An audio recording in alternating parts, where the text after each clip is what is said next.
ወጣቶች በተለይ መጋባት ስትፈልጉ ከመጋባታችሁ በፊት መግባባት መቻል አለባችሁ፣ ማወቅ መቻል አለባችሁ።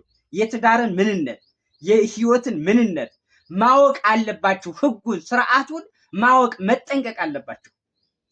ወላጆች እናንተን ከዚህ ቦታ ለማድረስ እዚህ ማዕረግ ላይ ለማድረስ እዚህ የእድሜ ክልል ላይ ለማድረስ ብዙ ጥረዋል፣ ብዙ ደክመዋል፣ ብዙ ዋጋ ከፍለዋል፣ መስዋዕትነት ከፍለዋል፣ የቀን ስራ ሰርተዋል፣ እንጀራ ጋግረው ሽጠዋል፣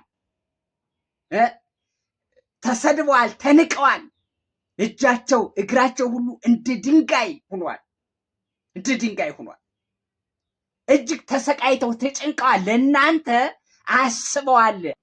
የጉልበት ዋጋ ብቻ አይደለም፣ የአይምሮ ዋጋ ከፍለዋል፣ የጭንቅላት ዋጋ ከፍለዋል፣ የሞራል ዋጋ ከፍለውላቸዋል። ስለዚህ በጥንቃቄ ልታደርጉት ይገባል ጋብቻውን ማለት። በተለይ ወንዶች ልጆች ካገባችሁ በኋላ ወላጆቻችሁን መመልከት ይገባል። መጦር ልትጦሯቸው ይገባል። ይሄ በመጽሐፍ ታዟል።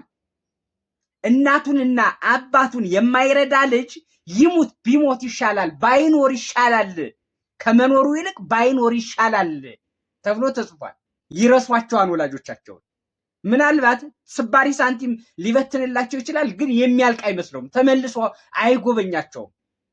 ሴቶችም ካገባችሁ በኋላ ከትዳራችሁ እኩል ወላጆቻችሁን ማሰብ ያስፈልጋል፣ መፍቀድ ያስፈልጋል፣ መንከባከብ ያስፈልጋል። እነሱ ናቸው ለዚህ ያበቋችሁ። የናንተ እረፍት፣ የናንተ ደስታ፣ የናንተ ልጅ መውለድ፣ የናንተ ትዳር መያዝ፣ እናንተ በአጠቃላይ የናንተ ህይወት መንስኤ እነሱ መሆናችሁን ማሰብ።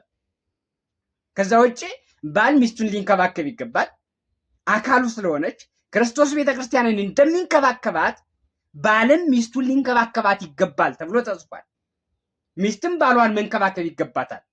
ጨቅጫቃ ያልሆነች ሴት መሆን ይገባታል። መጽሐፍ ቅዱስ እንዲህ ይላል፣ ፀሐይ በእግዚአብሔር ሰማይ ላይ እንደሚያበራ ደግ ሴትን ውበቷ በቤቷ ውስጥ ያበራ ነው፣ ያበራል ይላል። የምታፈር ሴት በበረከት ላይ በረከት ናት፣ ለውጥ የላትም። የማትቀባጥር፣ የማትጮህ፣ የማትጨቃጨቅ፣ ባሏን የማትሳደብ፣ ባሏን የማታዋረድ ሴት እሷ በበረከት ላይ በረከት ናት፣ ዘውድ ናት ካለ በኋላ ፀሐይ በእግዚአብሔር ሰማይ እንደሚያበራ እንዲሁም ደግ ሴት በቤቷ የምታበራ መብራት ናት፣ መብራት ናት ይላታል ሴትን። መብራትም በመቅረዝ ላይ ሆኖ በሳሎኑ ላሉት ሁሉ እንደሚያበራ ደግ ሴትም ለቤተሰቦቿ መብራት ናት፣ ብሪት ናት። ቤተሰቦቿ ደስ ብሏቸው እንዲኖሩ ታደርጋለች። ሴቶች ቤት ውስጥ የሚደብራቸው የሚከፋቸው ከሆነ ቤቱ ሁሉ ጨለማ ነው የሚሆን፣ ደስተኛ ቤተሰብ አይኖርም።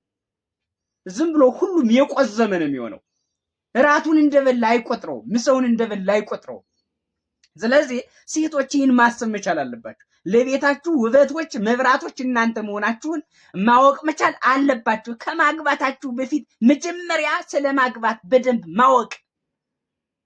ቁመት ማደግና እድሜ መብዛት የማግባት ምክንያት ሊሆን አይችልም። እውቀት ነው ዋናው። ግን ኮንሰፕት መረዳት እሱ ነው ዋናው። የማግባት መስፈርቱ እሱ ነው።